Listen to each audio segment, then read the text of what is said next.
Hello, thank you for joining us to review the PA Act 101 Annual Report template for the 2024-25 academic year. My name is Ted Herman and I will be your host today. Joining me from FIA is Brad Fisher. In a few minutes, Brad will be walking you through the 24-25 Act 101 Annual Report template.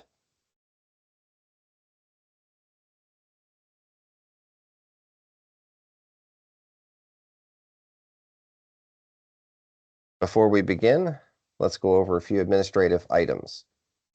This webinar was previously recorded. The Act 101 reporting template, instructions for this year, and a related memo were previously emailed to all Act 101 directors. The template and instructions are also available at fia.org/Act101. If after the webinar you need additional support in completing the template, please email act101@fia.org to request technical assistance. A meeting can be arranged with the folks from our reporting unit and either myself or Abby Gabner from our operations team. We will set that meeting up for you.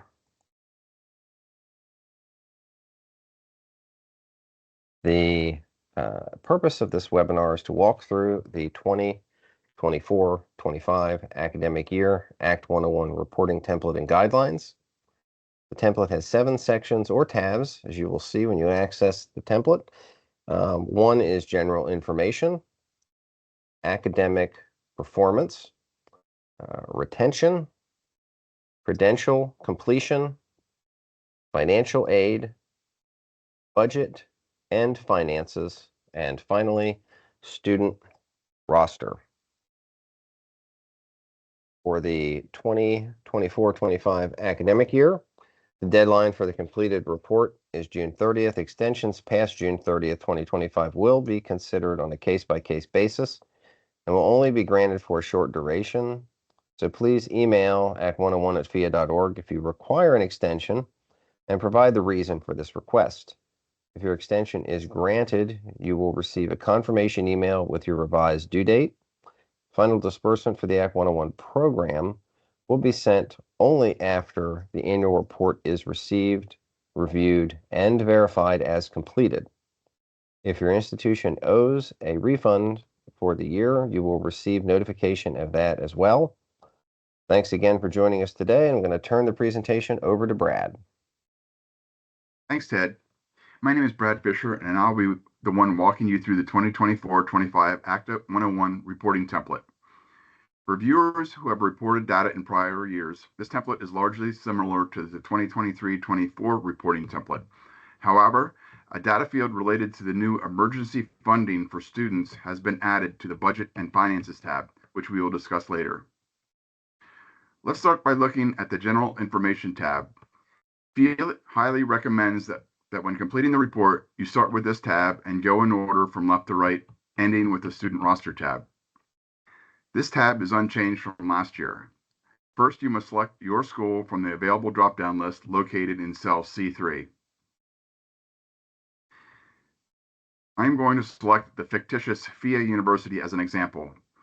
Once you have selected your institution from the drop-down list, the top row in every tab in the template will auto-populate with your school's name. In addition, the OE code just below the school drop-down list will have auto-populated as well. Starting with G1, the full and part-time budgeted headcount is whatever headcount you used for the allocated budget on the 2024-25 end-of-year student served report. In this example, FIA University had 200 budgeted Act 101 students. G2, the full and part-time served headcount, represents the number of students that your school served, including students who are not part of the per capita allocation. In this example, FIA University served 205 Act 101 students. This means that FIA University had 5 students who received Act 101 program services but were not a part of the per capita allocation. The last value needed on this tab, G3, is a subset of the G2 population who are veterans.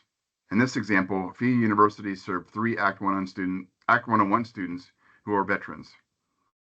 Also, we would like to point out that FIA has included validation rules for certain cells in order to help schools correctly complete the data.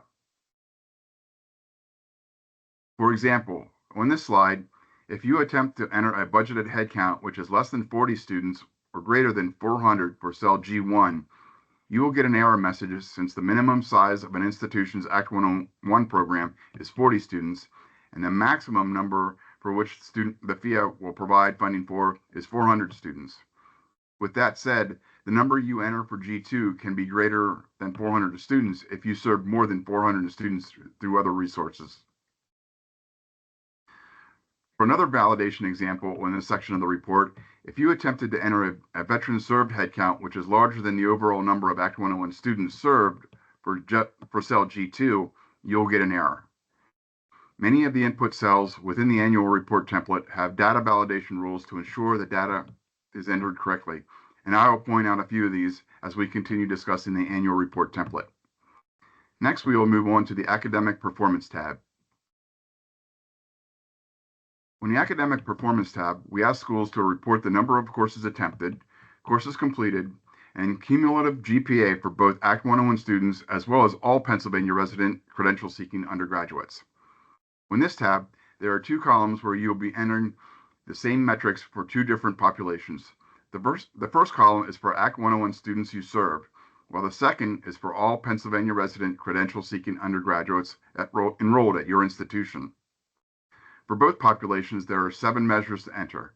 The first, in A1 and A8, is the head count of students who took at least 1 developmental course.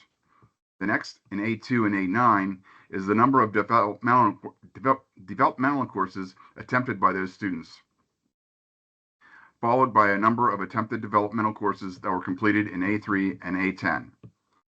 Please keep in mind this is the number of courses, not credit hours completed. The last measure related to developmental courses is the average GPA earned by the completed courses in A4 and A11. The next 3 rows are the same as the 3 above, using college-level courses instead of developmental courses. Again, you should enter the number of courses attempted, how many of the attempted courses were completed, and the average GPA earned in the completed courses. Please note that there should be no overlap between reporting for college-level and developmental courses on this tab. That is, we assume that a course cannot be considered both developmental and college level for the purpose of this reporting. The overall GPAs for students taking developmental and college level courses should be based on those students who are awarded grades on a 4-point scale to 2 decimal places. Also, please keep in mind there are embedded validation rules in this section as well. For example, if you attempt to enter a count in students taking at least 1 developmental course that is greater than what you entered for G2, the student served head count, on the General Information tab, you will get an error. Next, we move on to the Retention tab. The reporting on this tab helps us track the retention rates for full-time Act 101 students. As with previous years, row 4 through 7 are grayed out and require no user input. These rows display the retention figures that were reported last year. For the 2018 through 2023 cohorts, row 3 displays the cohort that should be reported on the column. Rows 8 and 9 contain the number of full-time cohort students who graduated or transferred out during the 2023-24 academic year, and row 10 is the number of full-time cohort students who were enrolled in the fall of 2024. Using the fall 2022 cohort as an example, we would say that FIA University had 22 full-time students for the fall of 2022, full-time cohort enrolled in the fall of 2023. During the 2023-24 academic year, 7 of the full-time students graduated and 2 transferred out. Finally, 12 of the fall 2022 full-time cohort remain enrolled in the fall of 2024. Any students who left your institution and have since returned should be counted in their original cohort year. In some cases, this may result in R33 and R34 being larger than the number enrolled. For example, Say 10 full-time students from our example graduated and 13 transferred out. We get a message that informs us that we reported more graduates and full-time transfer students than we had enrolled. Select yes to override the report, the higher number of graduates and transfers. The final column O, is slightly different from the rest. Instead of specific cohort, it represents the entire Act 101 population, regardless of which cohort they belong to, or full-time or part-time enrollment status. R40 is the total number of Act 101 students from any cohort, both full-time and part-time students, who are enrolled in the fall of 2023. R41 should contain the total number of Act 101 students who graduated in 2023, regardless of their cohort or full-time or part-time status. And R42 represents the total number of Act 101 students who transferred from your institution in 2023 and 2024, regardless of their cohort or full-time or part-time status. Finally, R43 is the total number of Act 101 students who were enrolled in the fall of 2023 who are still enrolled at your institution in the fall of 2024, regardless of their cohort or enrollment status. Using FIA University as an example, we would say of the 88 Act 101 students enrolled at FIA University in the fall of 2023, 50 were enrolled in the fall of 2024. In addition, 7 students graduated and 9 transferred out in 2023-24. This concludes our overview of the retention tab. We will now move on to the credential completion tab. The credential completion tab for full-time Act 101 students is almost the same as it was last year. The only difference is our data collection now starts with the fall of 2019 cohort and ends with the fall of 2024 cohort.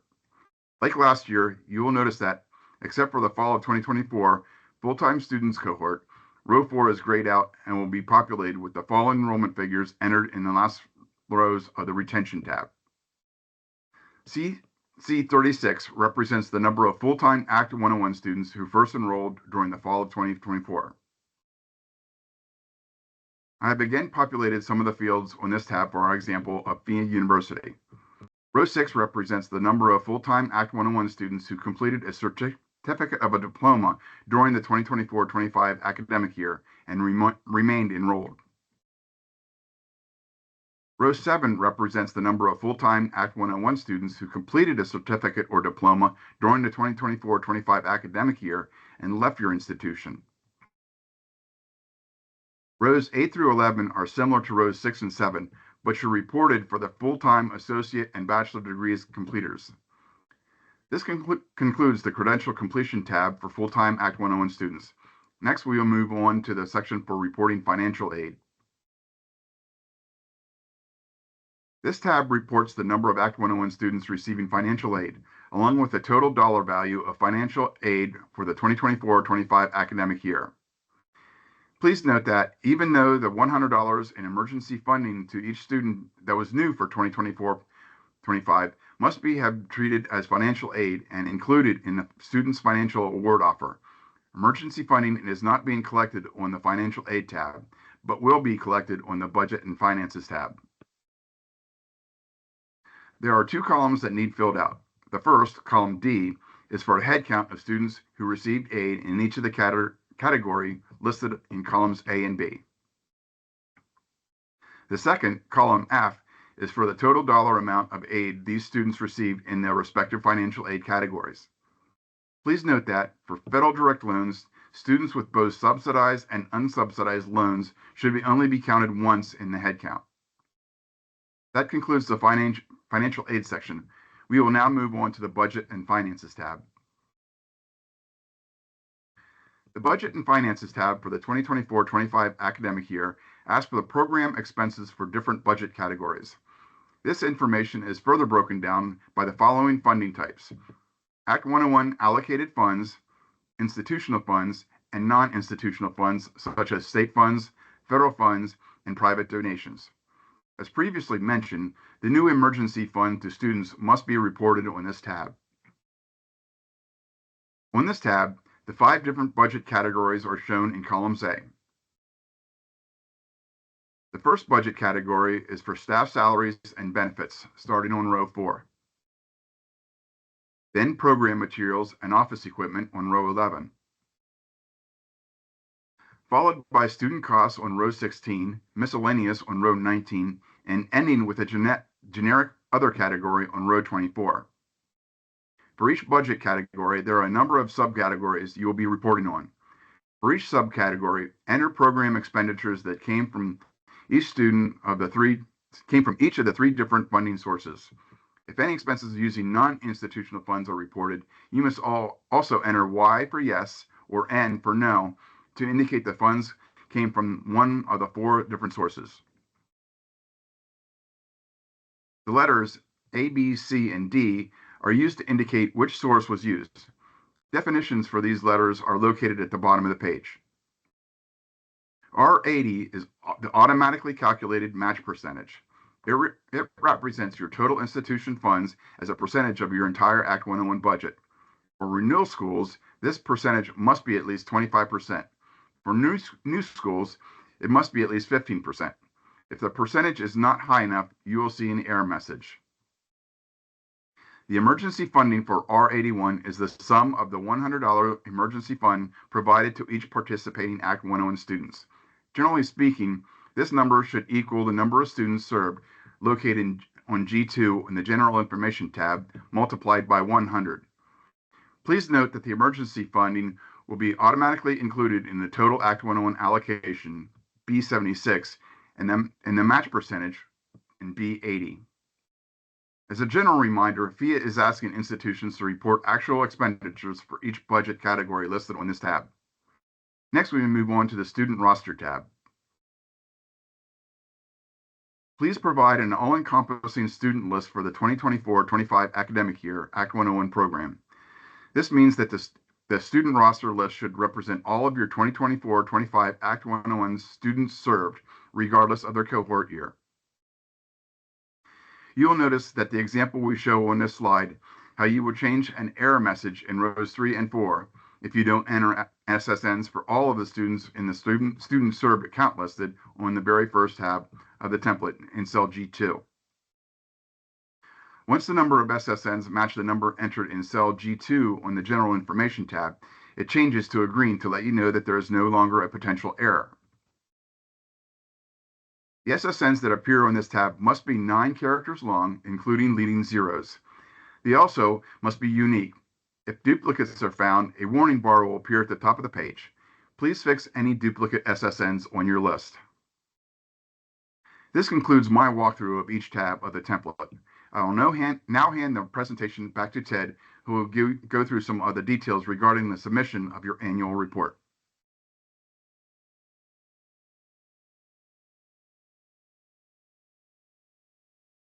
Thank you, Brad. As a reminder, the due date to submit the 24-25 Act 101 annual report is June 30th, 2025. If you're unable to complete the report by this due date, please email the Act 101 operations team to request a short-term extension. The final payment of the 24-25 final allocation will not be sent until your annual report template, certification statement, and program summary form have been received and reviewed as completed by FIA. In terms of a deadline extension, while FIA may be able to provide some degree of flexibility to schools, limited extensions are considered on a case-by-case basis due to FIA's own reporting requirements. And we appreciate your understanding and attention to this. As a further note, the 24-25 annual report should not be submitted until all required sections are completed. FIA will not be able to accept any reports that have incomplete sections and will result in withholding of your final payment until the completed report is received. The annual report template is one item that is needed. Instructions for approved CG users to upload your template to MyFile Gateway can be found on fia.org/Act101. When uploading the template, please use the file name as described in the slide. After upload, we ask that you send the Act 101 operations team an email and let them know that this has been submitted. Document sunset in My File Gateway after 10 days, so timely notification is requested or resubmission may be required. In addition to the annual report template, Act 101 institutions are required to complete the following 3 documents. We also require a Act 101 program summary. A form is required for that and should be completed in its entirety. Schools do have until October 1st to submit this, but it may be submitted with the annual report in order for all items to be considered received. The fillable form is where you can provide details of your Act 101 program. The form also collects information such as program length, academic bridge participation, number of full-time and part-time students served, a list of primary service elements of the program, a description of student retention, degree completion, postgraduate plans, and advisory board activities are all included. So we do need that to be submitted. In addition, the Act 101 institution statement of verification, a statement attesting that all program requirements set forth in program regulations and guidelines were met. This must be signed by a duly authorized representative and signatory of the institution. Electronic signature is possible, but it must be a type that is acceptable by FIA, and our e-sign instructions are listed in the program guidelines. And as mentioned, the statement of verification, program summary, in addition to the institutional renewal form, these are all due at the same time. And these documents, other than the template, may be emailed to FIA at act101 at FIA.org because they contain no NPPI. Thank you, everyone, for viewing the webinar. Please remember, in addition to the annual report, this template, which institutions will need to submit to FIA, a program summary, institution statement of verification. As mentioned, all documents are requested and are due by June 30th. FIA will communicate the due dates and will send reminders to schools about this annual submission requirement. If you have any additional questions regarding the materials discussed, please email them to act101 at FIA.org. This concludes our webinar, and hope everyone has a great day. Thank you.